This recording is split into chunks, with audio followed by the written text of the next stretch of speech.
Hello from my dressing room. I'm making this video as a way to get inside Elektra, the play.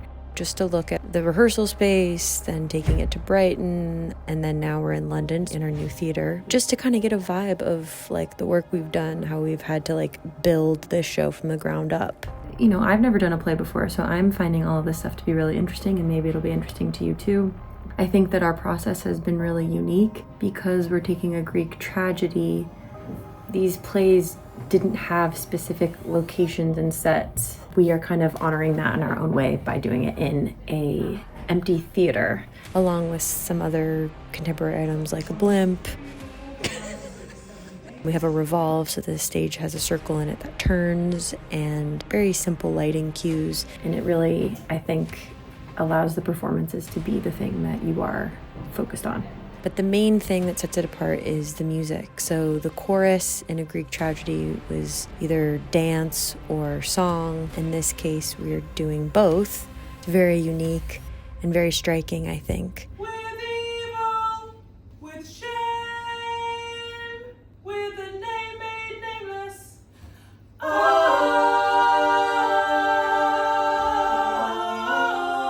child,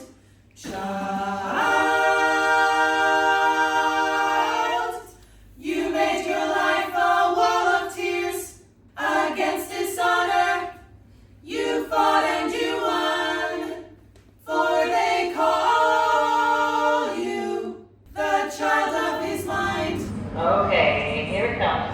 Well, there's a lot of elements in it, but it's still also quite stripped back and minimal. And it took me a long time in my life to appreciate minimalism. But now being inside this process, I've realized that doing something minimal, doing something sparse, means that you really have to take the time to consider the choice. And it means we've had to go through things, many different versions of things, a lot of different times to land on like, why this.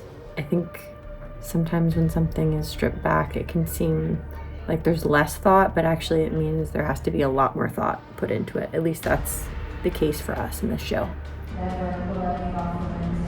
Never. Hold it now, thank you.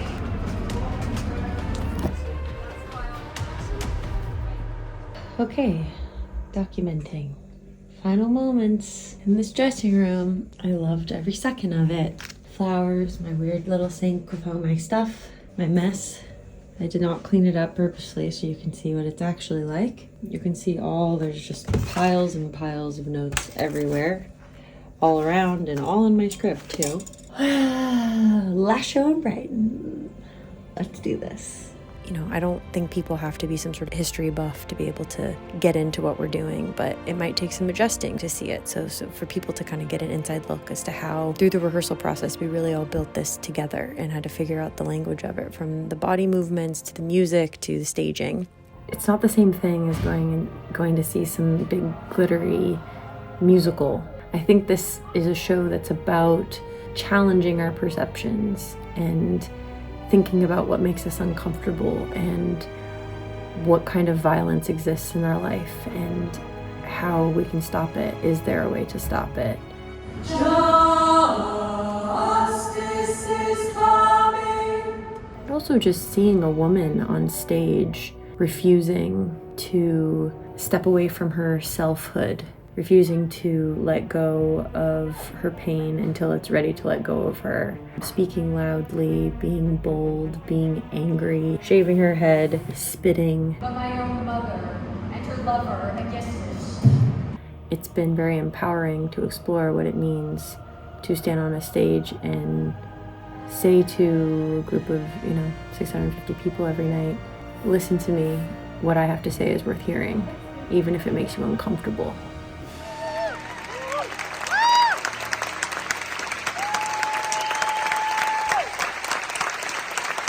Do you all mind if I take a video for my mom?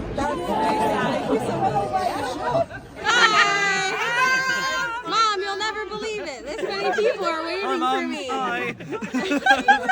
I love you. Okay, enough out of me. I hope you feel happy and safe in your body.